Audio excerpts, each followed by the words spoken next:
Halo BN People, selamat datang di Binet Podcangkir, podcast Bincang Karir bersama aku Syahnas. Dan aku Sera.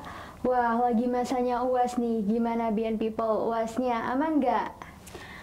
Kalau aku sih mudah-mudahan aman ya, soalnya emang lagi hektik banget nih. Jadi di semester 5 kali ini emang lagi sibuk-sibuknya ngerjain tugas UAS, juga magang dan juga organisasi. Kadang aku suka bingung deh, gimana sih cara bagi waktunya. Iya bener banget sih Nas. Tapi tahu gak sih, aku tuh punya teman yang dia tuh ikut banyak organisasi, terus juga ikut freelance, ikut lomba-lomba juga, sampai dia tuh udah 3 kali berturut-turut menerima penghargaan dari UIN Jakarta, yaitu Student Achievement Award di tahun 2022 sampai tahun 2024. Wah, keren banget sih. Siapa sih emangnya? Kenalin dong. Nah ini dia udah bareng sama kita nih. Nah boleh dikenalin gak nih Mer? Kenalan dulu dong. Kan Halo. gak kenal itu maka tidak Kenalan. Oh iya benar. Baik, kenalin, nama saya Merianti. Saya dari jurusan Pendidikan Bahasa Inggris semester 5. Sama berarti ya. Iya benar.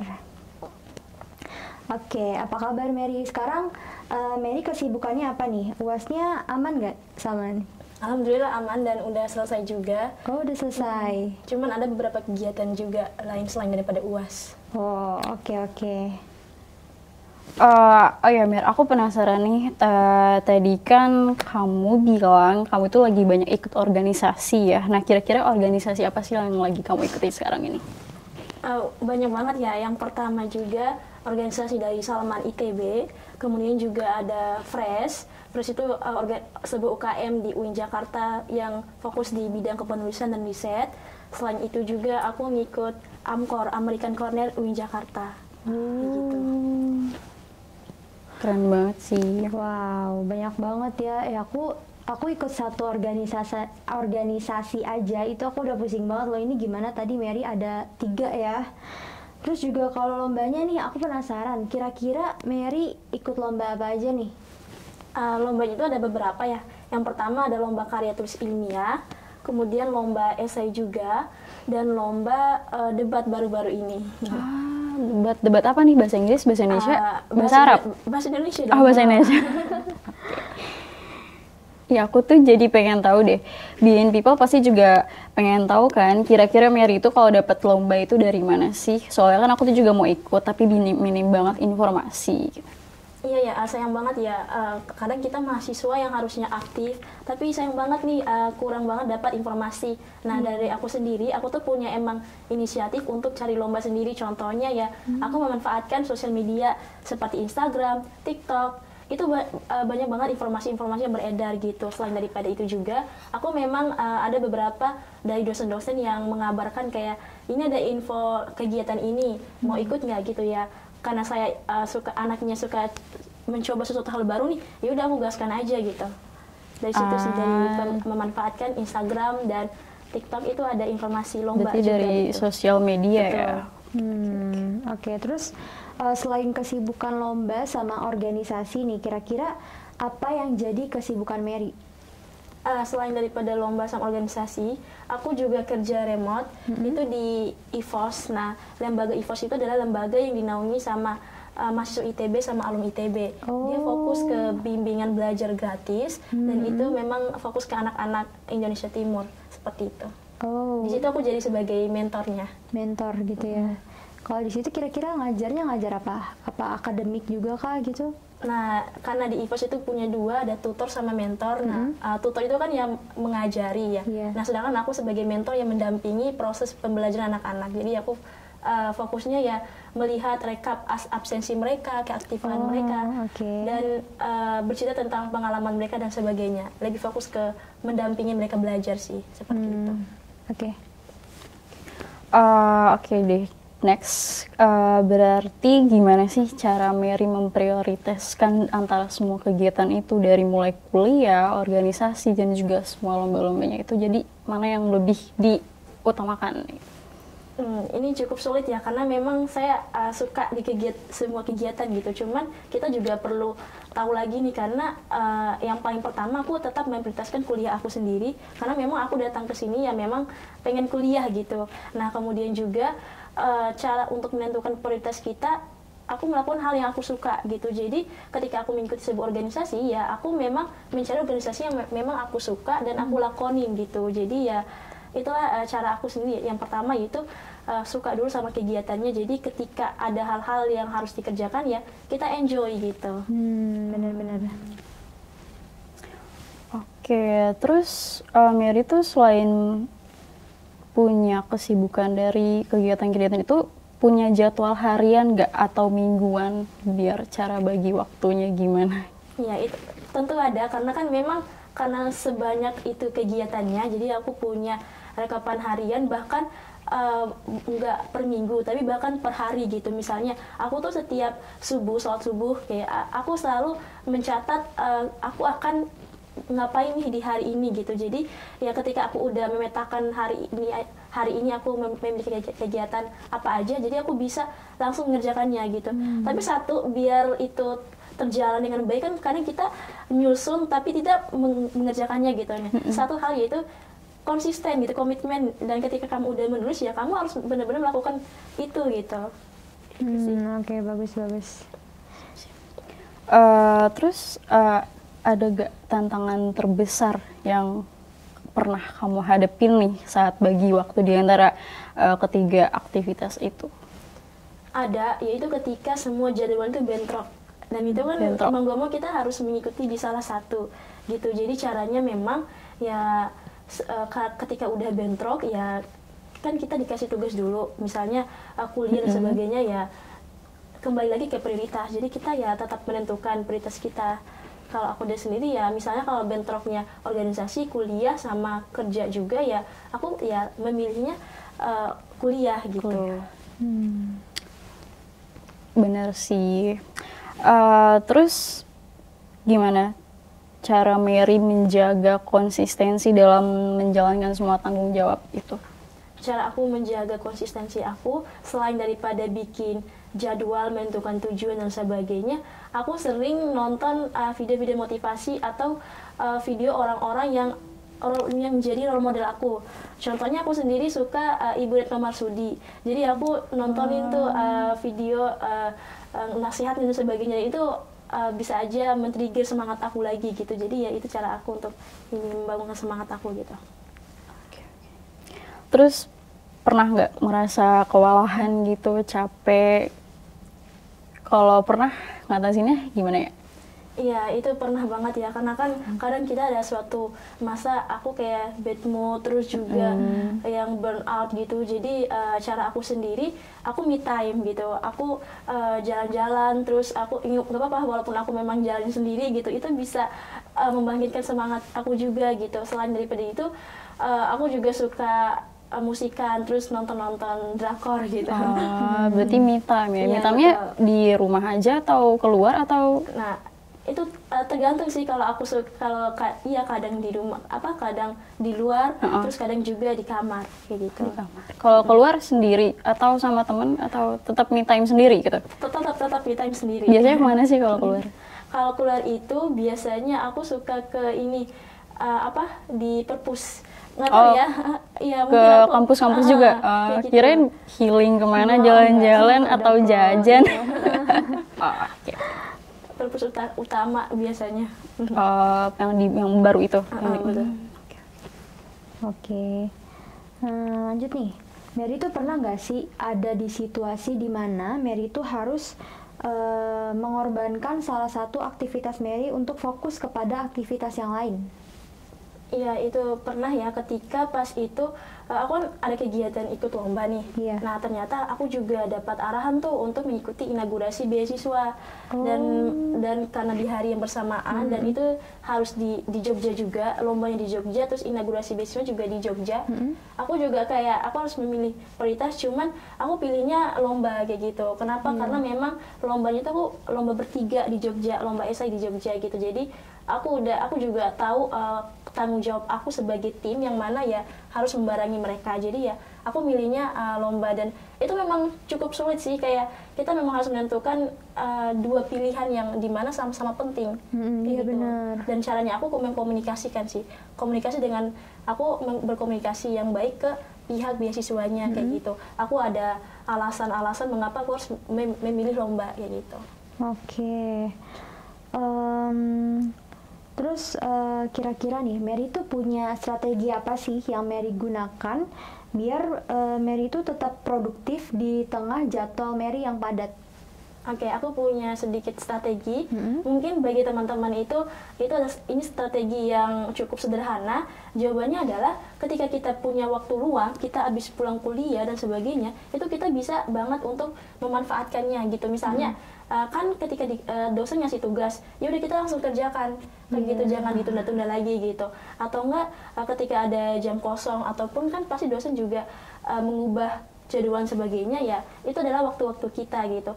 Dan aku sendiri jadwal kuliah itu kan cuma sampai hari Jumat ya. Iya, benar. Nah bayangin aku punya waktu Sabtu dan Minggu, dan aku bisa memanfaatkan, misalnya Sabtu ini fokusnya ke kegiatan lomba, nah baru minggunya fokus ngerjain tugas seperti itu. Jadi ya memang dipetakan sih jadwalnya seperti itu. Padat banget berarti ya. Oke, iya. Terus Mary tuh punya ini gak sih kayak tips untuk menjaga keseimbangan antara tanggung jawab akademik sama yang tadi tuh lomba-lomba, organisasi, terus remote itu segala macam. Ada nggak tipsnya? Tipsnya dari aku, teman-teman minimal banget punya satu buku. Nah, buku ini untuk apa sih? Buku ini untuk ditulis seberapa pentingnya hal-hal yang kita mau lakukan. Kayak gitu. Okay. Jadi kita harus mencari dulu peluangnya. Kalau bisa disebut SWOT, teman-teman juga tahu kan. Nah, aku suka nulis gitu.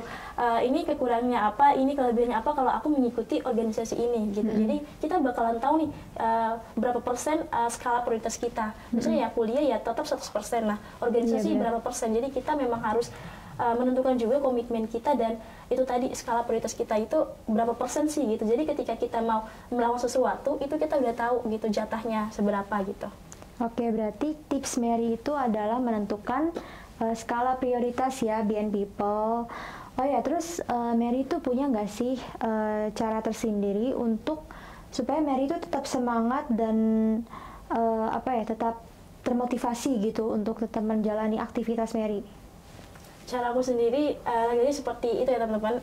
Aku ngambil waktu aku sendiri, terus aku melihat menonton video-video yang menjadi panutan aku gitu. Jadi teman-teman pasti juga ngerasa ketika kita punya satu role model, ini dimana kita tuh pengen harus jadi seperti beliau, atau minimal kita mengikuti kebiasaan beliau, itu tuh kita akan termotivasi untuk melakukan seperti beliau gitu. Itu tadi contohnya Ibu Retno Marsudi, aku ada nilai-nilainya seperti nilai ketekatan beliau, terus nilai pantang menyerahnya beliau gitu. Jadi aku menanamkan dua prinsip ini di dalam hidup aku, dan ketika aku lagi burnout, ketika aku lagi turun down motivasinya ya, aku ingat lagi motivasi aku mau kemana sih sebenarnya kayak gitu. Oke, ini tadi ada pertanyaan menarik nih. Mary mau kemana sih? Nah, kira-kira nih Mary ada tujuan gak sih setelah Mary kan mengikuti banyak sekali lomba, terus banyak sekali organisasi. Nah, Mary tujuannya mau kemana nih? Di masa depan gitu misalkan. Oke, jadi teman-teman, aku sebelum aku memilih untuk melakukan kegiatan A, B, C, dan sebagainya, aku udah menentukan cita-cita aku 5 tahun ke depan kayak gitu. Misalnya, aku insya Allah abis aku lulus S1 ini, aku punya cita-cita untuk melanjutkan kuliah S2 di luar negeri. Nah, jadi ketika aku udah punya cita-cita seperti itu, aku berarti kegiatan-kegiatan aku semasa kuliah, aku harus bisa melakukannya untuk menunjang cita-cita tersebut. Nah, contohnya apa sih? Contohnya ya, aku ikut lomba Kaitus Ilmiah, yang dimana lomba kata itu sangat dekat dengan S2 gitu. S2 kan fokus di bidang riset, kepenulisan, dan sebagainya. Seperti itu sih. Jadi kayak, dan aku juga ikut IFOS itu sendiri ya, memang kan fokus sebagai mentor. Jadi kayak intinya adalah hubungan antara satu sama lain dengan cita-cita aku, sehingga ketika aku nanti ya itu bisa membekali aku untuk meraih cita-cita aku gitu. Oke, bener banget. Nih BN People, Kira-kira ya kita tanyain Mary kali ya, misalkan ada BN People yang juga pengen nih kayak Mary yang punya banyak kegiatan tapi masih bisa mengatur waktunya antara aktivitas akademik dan juga yang seperti organisasi, lomba-lomba dan sebagainya. Nah kira-kira Mer, ada nggak sih pesan yang mau Mary sampaikan kepada audiens kita yaitu BN People supaya mereka tuh menjadi termotivasi dan semangat untuk menjalani hari-hari yang padat gitu? Oke, pesan aku ya teman-teman supaya nggak burn out atau nggak down motivasinya.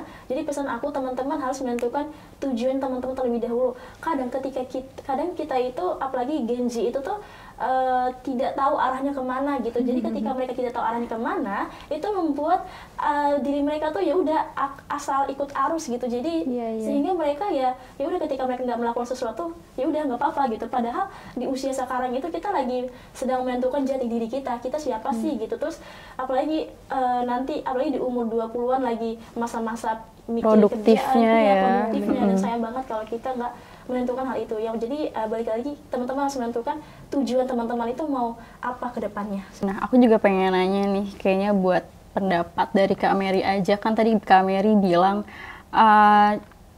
jadi prioritas itu kan harus selalu ke kuliah ya, dari sibuknya kita dari tugas kuliah, terus juga organisasi, magang, kerja. Nah, gimana sih pendapatnya kalau ada mahasiswa kita tuh dia lebih prioritasinnya ke organisasi daripada ke kuliahnya. Jadi kuliahnya tuh jadi banyak kayak bolong-bolong gitu, jarang masuk juga, kuliahnya juga tercecer, tugas-tugasnya juga. Nah kalau kayak gitu gimana sih, ada tips atau pendapat dari Kak Mary sendiri gimana? Aku bisa kasih pendapat ya, itu sebenarnya kurang baik ya. Mengapa demikian? Karena kalau kita tidak memprioritaskan kuliah, lagi-lagi kuliah itu penting. Jadi ketika kita bahkan untuk lulus aja kita kan ada standar nilai seperti apa gitu. Misalnya standar nilai wisuda. Coba deh bayangin kalau kita mau lamar kerja, itu teman-teman tahu nggak sih syarat untuk keterima itu sebelum untuk melakukan sebelum interview itu kan masuk ke syarat administrasi yang dimana pasti ada syaratnya kayak IPK sekian-sekian gitu. Jadi bayangin kalau IPK kita turun dan kita udah istilahnya udah kalah di awal gitu. Jadi saran aku tetap harus bisa diseimbangkan sih, karena kan kuliah juga penting seperti itu. Jadi walaupun kita suka banget ya anak organisasi, jadi ya kita juga harus melihat lagi kalau kita tuh tujuan kita itu adalah kuliah kayak gitu. Jadi karena kuliah penting dan kita juga kan pasti ada ijazah dan sebagainya, ada nilainya kayak gitu. Jadi meskipun dia aktif organisasi nih, dari organisasi itu dia punya banyak kayak channel atau dari orang-orang yang bisa ngasih dia kerjaan, tapi tetap harus utamain kuliah berarti ya. Iya.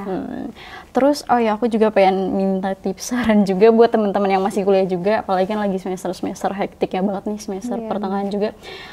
Tadi Mary bilang kalau setelah pulang kuliah itu kan ada waktu kosong, misalkan kita pulang siang gitu kan ya, terus manfaatin waktu buat ngerjain tugas dari dosen. Nah biasanya kan namanya malas, terus juga capek, kita kalau pulang ke kosan atau ke rumah langsung tidur, itu gimana sih kayak ngatasin rasa malesnya itu loh? Pasti kan kalau udah pulang, aduh males deh, yang istirahat dulu gitu. Ini kompleks banget sih, soalnya itu kita kan habis kuliah itu sebenarnya yang bikin kita lelah capek itu karena kita pola tidur kita. Jadi kayak itu tuh lebih baik ke kesehatan kita kayak gitu. Jadi orang-orang yang emang melakukan pola hidup sehat itu habis kuliah ya dia nggak merasakan capek, karena memang di siang hari sampai sore itu memang tenaga kita masih fit-fitnya, kecuali memang ya udah abis kuliah, kecuali memang begadang sebagainya. Nah ketika kita udah begadang ya, jadi hari keesokan itu menentukan kita juga kayak gitu. Jadi ya ngantuk dan sebagainya. Padahal itu makanya jangan kebalik teman-teman. Kalau udah malam ya udah tidur gitu. Kalau udah malam ya udah tidur gitu. Jadi baru kita bisa bangun lagi ketika bukan tengah malam sih, ketika jam 3-4 dan sebagainya kayak gitu. Jadi intinya jangan kebalik, kalau siang ya fokus kuliah dan sebagainya, malam ya fokus tidur, jangan begadang kayak gitu. Oh ya, berarti intinya tuh inget ya teman-teman, jangan bergadang. Kalau ada kuliah pagi nih biasanya tetap aja bergadang ya sampai jam 12, jam 1 juga masih aja melek terus main HP gitu dan semacamnya gitu. Oke deh. Oh iya, aku mau nanya nih, kira-kira Mary itu kalau tidur nih, ngomongin pola tidur, kira-kira Mary kalau tidur tuh paling lama batasinnya jam berapa nih? Nah, ini juga tergantung ketika ada tugas dan sebagainya ya. Nah, dari aku sendiri, misalnya nih teman-teman pasti tidurnya tuh lama dikarenakan ada tugas kan. Iya, Nah, dari benar. aku justru kebalik. Jadi, aku tidur dulu baru ngerjain tugas. Jadi, aku tidurnya paling lama itu biasanya ya, paling lama itu jam 10. Kayak gitu. Nah, abis itu jam entah itu jam 3 atau 4 pagi, itu aku kerjakan tugas. Kayak gitu. Aku aktifnya malam, setengah malam sih. Kayak gitu. Jadi intinya abis Isya kalau bisa langsung tidur gitu. Baru kita bangun lagi tuh tengah malam kayak gitu. Iya, memang sih. Oke. Nah, Beyond People bener banget yang kata Mary tadi tuh, kita harus menentukan tujuan kita supaya kita bisa tahu apa yang nantinya akan kita lakukan. Seperti itu. Nah, Mary, ini kayaknya podcastnya udah sampai sini aja. Terus juga terima kasih ya udah mau kita undang, bantuin podcast kita kali ini. Dan juga BN People jangan lupa untuk saksikan podcast-podcast lainnya di YouTube BN TV Channel. Nah, sampai bertemu di podcast-podcast selanjutnya. Stay tune terus di Pocangkir, podcast Bincang Karir.